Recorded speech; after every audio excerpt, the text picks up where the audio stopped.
레위기를 하루하루 묵상해 가면서 저는 개인적으로 이 말씀의 구성에 많은 은혜를 받고 있습니다. 애굽에서 이스라엘 민족을 구원하신 하나님은 이스라엘 백성들에게 말씀을 주십니다. 이 말씀은 하나님과 이스라엘 백성들 사이에 언약이 되어서 신실하게 지켜가야 되었습니다. 그런데 이 말씀과 함께 시내산에서 주신 하나님의 말씀이 또 있는데, 그것은 하나님을 어떻게 예배할 것인가에 대한 제사와 정결의식, 거룩한 삶에 대한 말씀들이었습니다.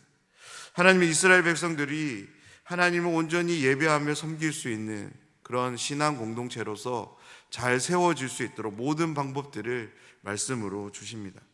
바로 5가지 제사 규례를 통해 이스라엘 백성들은 하나님 앞에 거룩한 예배로 나아갈 수 있게 되었습니다.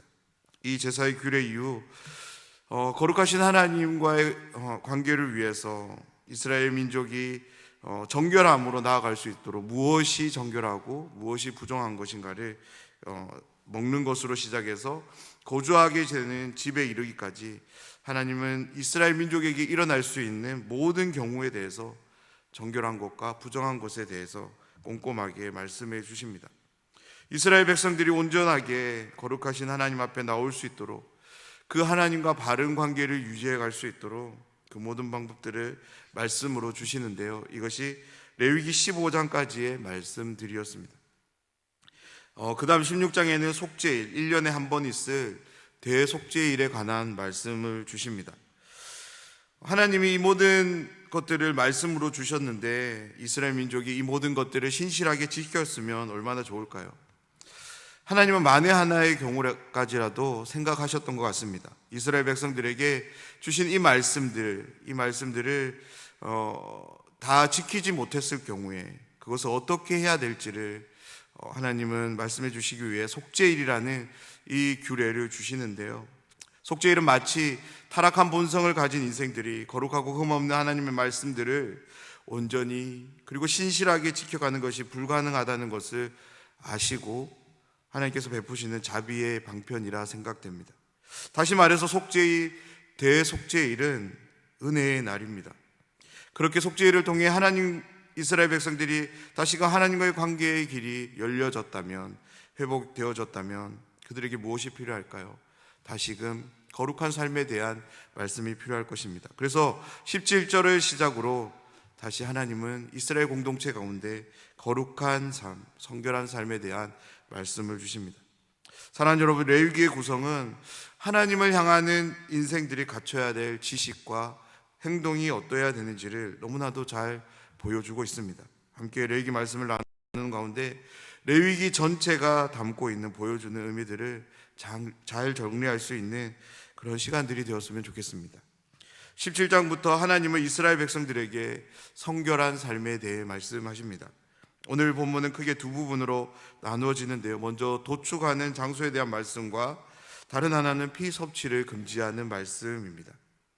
이스라엘 백성들에게 성결한 삶을 말씀하실 때 가장 먼저 하나님은 이스라엘 민족에게 가축을 어디에서 잡아야 되는지, 도살해야 되는지에 대한 말씀을 주십니다.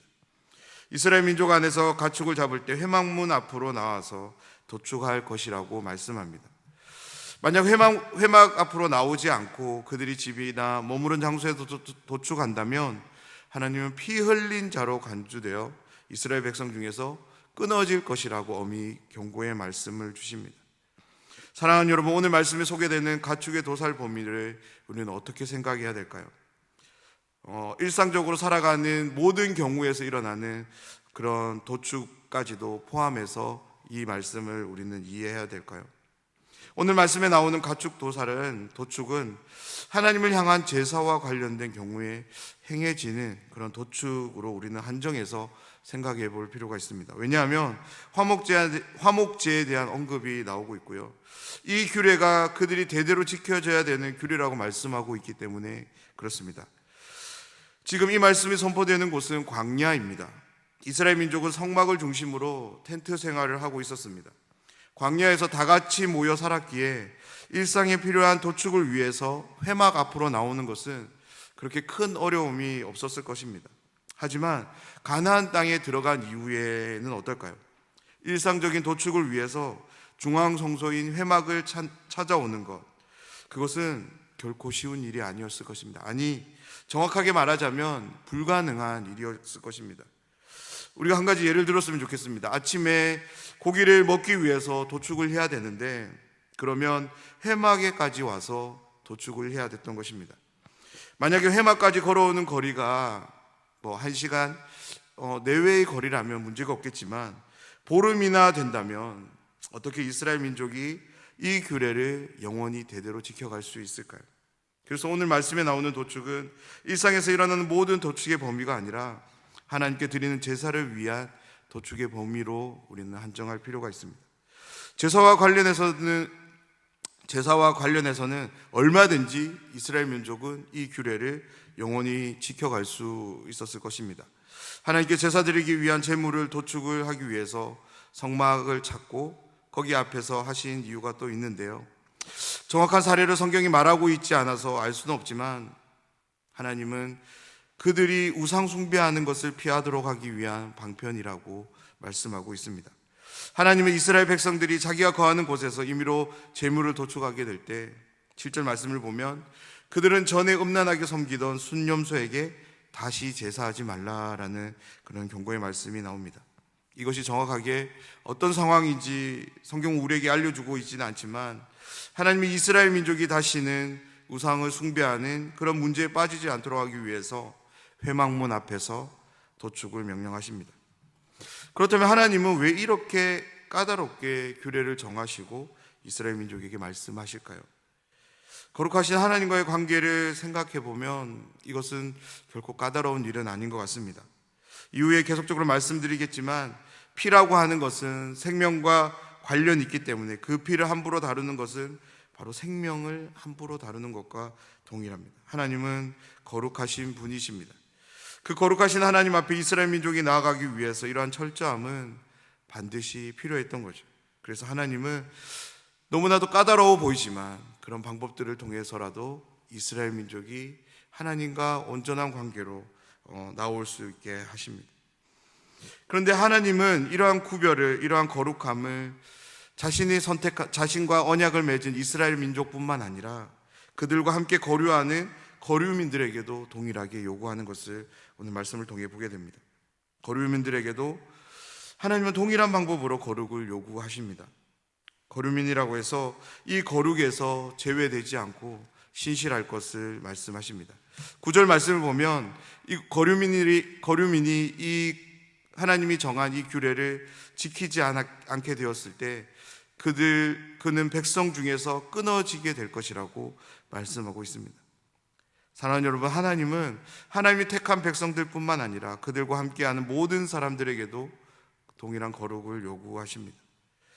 하나님이 거류민들에게 이스라엘 민족과 동일한 규례를 요구하시는 이유가 있습니다.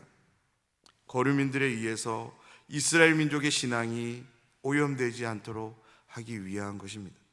오늘 말씀에 나오는 거류민들이 정확하게 어느 나라로부터 와서 함께 거하게 되었는지는 알 수 없지만 그들도 분명 어떠한 특정한 신을 섬기고 있었던 사람들임에 틀림이 없습니다. 왜냐하면 이 당시 고대 근동 사회에서 신을 섬기는 일은 너무나도 자연스러운 일이었기 때문입니다. 거류민들도 그들 나름이 섬기는 신이 있었고, 그리고 그 신을 섬기는 종교적인 모습을, 신앙을 가지고 있었을 것입니다. 만약 하나님이 거류민들에게 그들의 입장을 허용해주고 그들의 신앙을 그냥 내버려 두었다면 그들은 자신들이 가지고 있던 신앙을 자신들만 가지고 있지 않았을 것입니다. 함께 거했던 그 이스라엘 공동체에 반드시 그들의 신앙을 흘려보냈을 것이고 이스라엘 민족은 그 영향을 받았을 것입니다. 그래서 하나님은 이스라엘 민족이 여호와 하나님 신앙에서 이탈되지 않도록 하기 위해서 거류민들에게도 동일한 신앙의 규례를 요구하고 계시는 것입니다.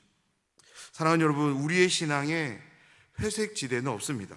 하나님을 믿는 신앙과 함께 다른 그 어떤 신앙도 함께 할 수 없습니다. 신앙은 순수해야 합니다. 오로지 유일해야 되는 것이 바로 신앙입니다. 10절을 시작으로 16절에 이르기까지 하나님은 이스라엘 민족에게 피를 먹지 말라라고 말씀합니다. 10절 말씀입니다. 이스라엘 집 사람이나 그들 중에 거류하는 거류민 중에 무슨 피든지 먹는 자가 있으면 내가 그 피를 먹는 그 사람에게는 내 얼굴을 대하여 그를 백성 중에서 끊으리니. 이게 무슨 말씀입니까? 이스라엘 민족 중에서나 그리고 거류하는 사람들, 거류민들 중에서 피를 먹는 사람이 있다면 그를 백성에서 끊어지게 할 것이라고 말씀합니다. 여기서 백성은 단지 이스라엘 민족만을 말하는 것이 아니라 하나님이 허락하신 땅에서 함께 살아가는 모든 사람들을 의미합니다. 하나님께서 피를 금하시는 이유는 육체의 생명이 피에 있기 때문이라고 말씀합니다. 다시 말해서 피는 곧 생명입니다. 그래서 제물의 피를 제단에 뿌리는 것은 단순하게 피를 뿌리는 것이 아니라 그 생명을 하나님께 드리는 거죠. 다시 말해서 예배자가 제물을 잡아 제단에 피를 뿌리는 것은 피가 예배자의 생명을 대신해서 예배자는 하나님께 피를 뿌리지만 하나님은 예배자의 생명을 받으시는 것입니다. 그러있기에 사도 바울이 로마서 12장에서 신자들을 향하여 거룩한 산 제사를 드리라고 하는 이 말씀은 구약의 제사와 의미를 같이 하고 있는 것을 우리는 보게 됩니다. 사랑하는 여러분, 오늘 말씀은 우리에게 성결한 삶을 위해 해야 할 것과 하지 말아야 되는 것에 대해 말씀합니다. 하나님 모세를 통해 아론과 그의 아들들에게 이 말씀을 주실 때 모세는 아론과 그의 아들들에게 이렇게 말씀합니다. 하나님의 명령이 이러하시다라고. 그렇습니다. 하나님은 이 말씀을 그냥 너희들 지켜도 돼, 지키면 좋겠어, 이렇게 말씀하시지 않았습니다. 명령으로 아론과 그의 아들들에게 주셨습니다. 사랑하는 여러분, 명령이 무엇입니까? 명령은 행동을 요구하는 말입니다. 명령 앞에 행동이 반드시 따라야 합니다. 사랑하는 여러분, 이 명령이 사람이 아닌 하나님의 명령임을 우리는 분명히 기억했으면 좋겠습니다. 그러면 어떻게 해야 될까요? 우리는 이 규례를 반드시 지켜야 되는 거죠.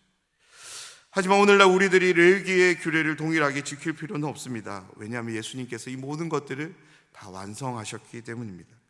오늘 말씀에 나오는 규례들인 도축을 하는 것, 피를 먹는 것, 이 모든 규례들이 우리들이 더 이상 지켜야 되는 그런 요구를 우리에게 강요하지 못합니다. 그런데요, 이 규례들이 담고 있는 의미들, 그것은 여전히 동일하게 우리들에게 삶의 명령으로 함께하고 있는 줄 믿습니다. 그것이 무엇입니까? 그것은 바로 우리의 삶에 대한 거룩함입니다. 성결한 삶에 대한 요구는 지금도 동일하게 하나님께서 우리의 삶에 명령하시고 우리의 삶의 행동으로 요구하십니다. 사랑하는 여러분, 레위기의 모든 규례들이 일관되게 보여주는 것이 바로 거룩입니다. 오늘 하루 우리에게 주어진 모든 상황들 속에서 어떻게 하면 우리의 삶이 하나님 앞에서 거룩해질 수 있는지를 고민하는, 그렇게 기도하는 하루가 되면 좋겠습니다. 그러한 고민 가운데, 그러한 기도 가운데 하나님은 반드시 은혜와 지혜로 함께해 주실 줄 믿습니다. 그래서 오늘을 시작으로 거룩함으로 구별된 삶을 통하여서 하나님을 신실하게 예배하는 그런 하나님의 자녀들이 되시기를 주님의 이름으로 축원합니다. 함께 기도하겠습니다.